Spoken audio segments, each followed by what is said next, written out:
Quasi 230 milioni di euro, tanto ammonta il piano degli investimenti sanitari della Regione Veneto per la gestione delle varie fasi dell'epidemia da Covid. Molte le novità introdotte da una delibera e sintetizzate nel consueto appuntamento con la stampa del Presidente della Regione Luca Zaia. Ma capite cosa vuol dire? Cioè, rinforzare con questi 100 milioni di euro tutto quello che è rete ospedaliera. Il territorio con le USCA, gli infermieri di famiglia si introducono, guardate vi dico solo un dato, sono tra infermieri di famiglia, infermieri nelle USCA e quant'altro, sono quasi 1000 posti in più. Adesso ricordo a mente 1 migliaio di assunzioni in più. E poi le RSA, udite udite, introduciamo una figura nuova, tra le tante che poi vi verranno spiegate dall'assessore Lanzarin, che è quella del direttore sanitario. Quindi introduciamo, oltre al medico coordinatore che c'è già, oltre al medico della curante che c'è già, introduciamo una terza figura che ha una, come si può dire, ha una valenza tecnica perché è un professionista, il direttore sanitario, ma ce l'ha anche giuridica, che paghiamo noi e ovviamente nominiamo noi. Quindi questo per andare incontro a quel piano di sanità pubblica che avevamo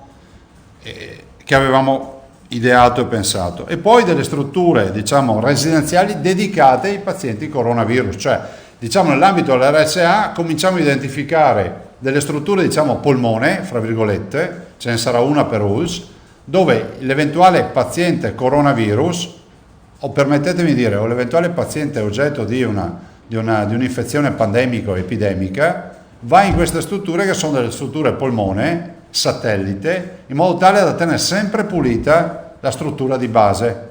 Sempre più tregua sanitaria, sempre più affilate le armi della politica stretta, con la data delle elezioni ufficiosamente definita il 20-21 settembre prossimi, con apertura ipotetica delle scuole il 14 e poi lo stop di 3 giorni per la necessaria sanificazione.